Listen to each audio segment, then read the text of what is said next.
Don't dance around the perimeter of who you are here to be. Dive in fully and completely. Gabrielle Bernstein, a role model for spiritual seekers. There's this great story I once heard by a spiritual teacher who I cannot remember who told me this because it just fell into my lap. And it's a story of people being in a really, really bright room, like this, a bright room, with their hands over their eyes, screaming, "I'm so scared, I'm so scared, I'm so scared. It's so dark in here." When all you have to do is just take your hands off your eyes and remember that you are in the light. And that is the journey I have been on for the past decade. I have been on a journey of releasing my hands to the presence of the light within me, the light around me, the light within you, the light within this chair, the light within every being I encounter. And that has been my experience of just one day at a time, one moment at a time, releasing the presence of the blocks to that presence of that light within me. And so that journey of unlearning and remembering has required a lot of tools and a lot of principles and a lot of people and a lot of assignments that may not have always been fun. But they have been exactly what they needed to be. A lot of people will say things to me like, whether it's in an interview or just a conversation or in a lecture, how did you get where you are, whatever that means. But how did you get where you are? And my response is lots of little right actions. Lots of little right actions, moment to moment right actions to release the blocks to the presence of love within me. Moment to moment right actions. And what happens when you practice some kind of self-reflective spiritual exercise, in place of acting out, you create a new pattern. You create a new habit. One of the greatest places in the world that's taught us this is the 12 steps. Don't drink, go to meetings. Don't drink, go to meetings. Don't drink, go to meetings. Whatever it is, call your sponsor. These are the patterns. These are the tools that we would use in the 12 steps. In those moments when you think you need a drink, you use these tools. Well, the rest of the world, not the entire world, has not been blessed necessarily with the 12 steps. So you have 108 steps now.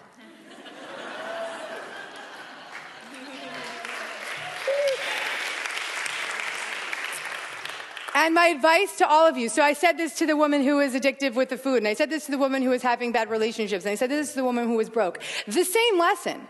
You're in an addictive pattern. You're addicted to your fear, and you're acting out with your fear. Use this book as a tarot deck, open it for the message that you need, and get to work. And put that lesson in place of the addictive pattern. So if you have that one moment of just practicing the tool, whether it be a breath tool or a tapping tool or a self-reflective thought, whatever it is that this lesson is giving you, and you do it, and you reorganize your energy, and you get out of that crazy space, that is the miracle. That is the miracle. So that's one of the really important messages here, is that when we're in that place of stress or we're in that place of addiction, we want to have these tools to get out, and that is how I recommend we use it. And when we do the questions tonight, we're going to do a little bit of that. I might not actually give you an answer. I'm going to have the book answer you. It's cool. We're going to make a deck. I forgot to tell you, we're going to make a deck. Just telling my publishers all the things that they're going to do with me. So the next lesson in the book that is just so radical for me, and this is when I was saying that I'm learning from my book. My book is teaching me. Your presence is your power. If you want to live in that life of flow, if you want to attract that partner, if you want to get that book out into the world, if you want to make more money, if you want to just feel better, you have to stop worrying so much about how you look and what you say and start practicing how you be.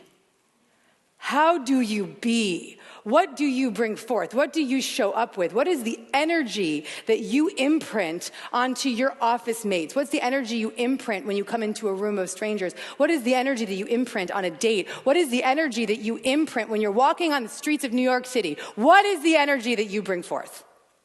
Is it an energy of fear? Is it an energy of tension? Is it an energy of chaos? Or is it an energy of free, flowing, awesome power?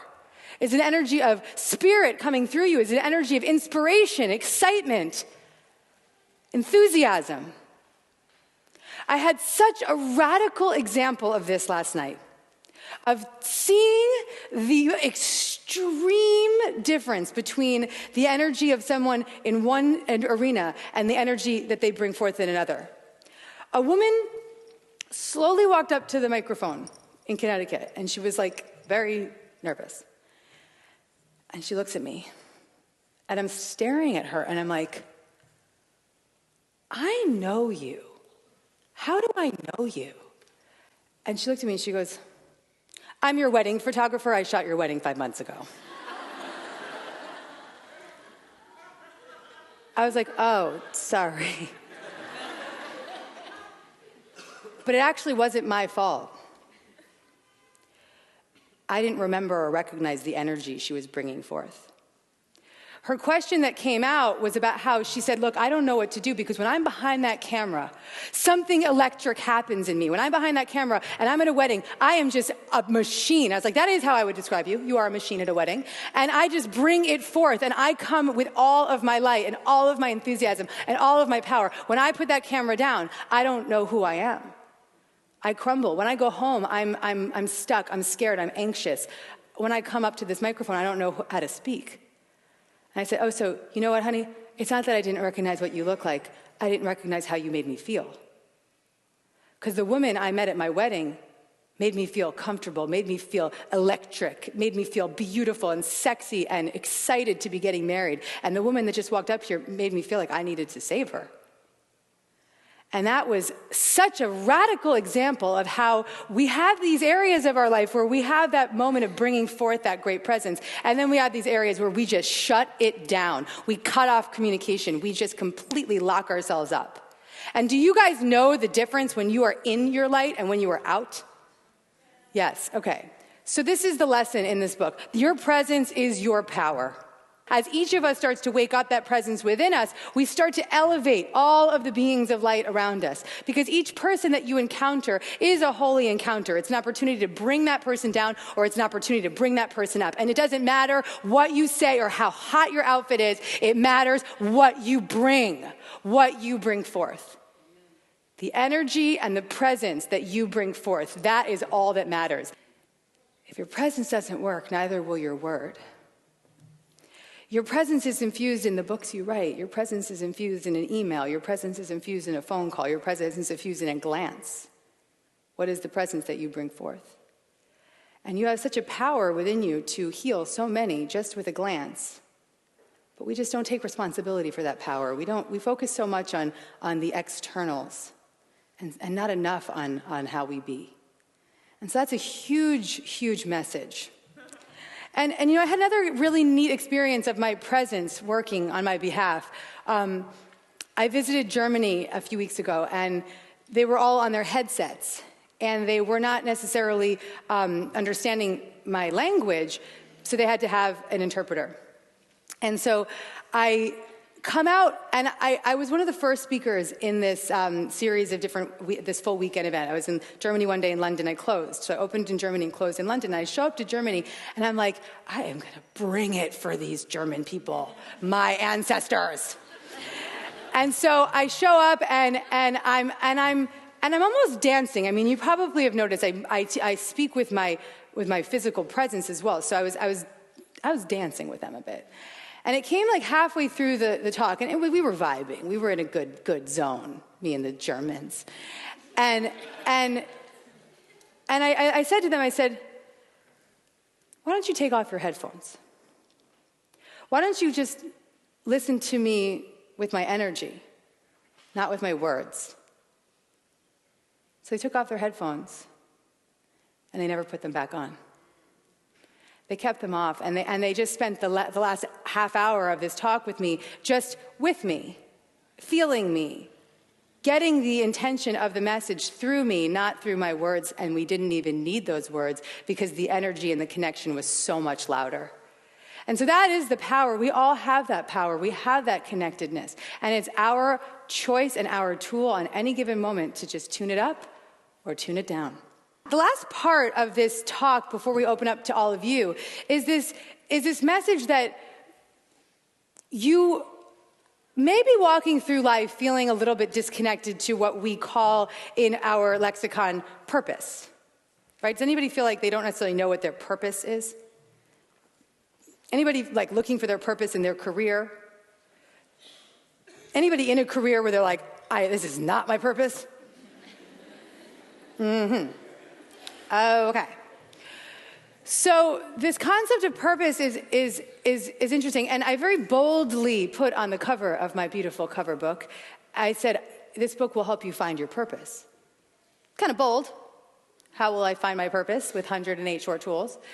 Well, it's quite simple. We all have the same purpose. We all have the same reason for being here. We're here to learn and unlearn. We're here to awaken to the presence of light within us. And we are here to share the light. That is your purpose. Your purpose is to heal all of the fear-based wounds that you have chosen to believe in, and in that healing, awaken that light within you, and then go out into the world and be the light. And so I had a really powerful example of this come up in my life. And I said a prayer for a girlfriend of mine who was having a lot of trouble in her career. She was in a career that was not in alignment with who she is. She was in finance, and she's this really amazing fashionista and really into music and really into art and just really creative and groovy. And then she goes to this bank every day and she doesn't feel connected. And not that there's anything wrong with going to a bank every day, because that's a very powerful job and it's an amazing job. It's not for her. And so for almost a decade, she's been in this career path and she's just felt so disconnected from this career path. And so I said a prayer for her when I was in Brazil. And I just said, help me, speak through me, help me guide this person in my life, let me be of service in however I can, and I pray for them to have a healing. They need a miracle.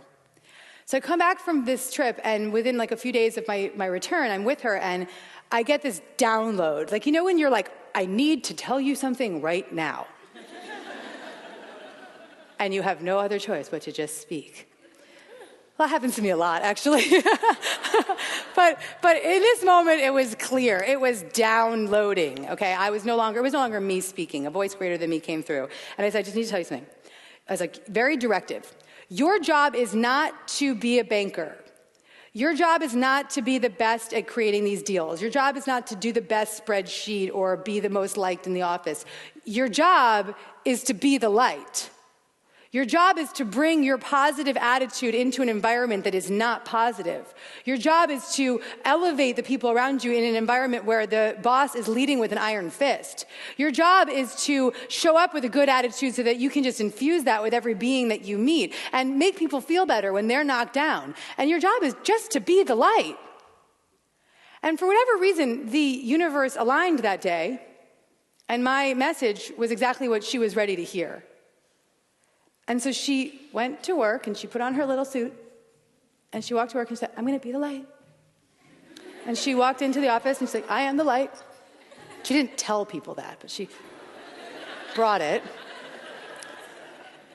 And then she called me, and she said, had a good day at work today, being the light. It's a good time being the light. And then within a matter of days, her whole perspective about her career changed. Her whole energy around her career changed. People started wanting to work with her more. Things that would have bothered her for a week and a half or a month or a year didn't even faze her anymore. She just became so elevated and so much more magnificent and so much more in her power and in her presence and in her greatness as a result of just being that light and showing up and realizing that. And so the message here is that you may think that your job is to be a mom, or your job is to be a banker, or your job is to be a publicist, or your job is to just be fashionable or whatever. No, that is what part of what you do as your day-to-day experience, but your job in all those experiences is to bring forth that light within you, is to be the light.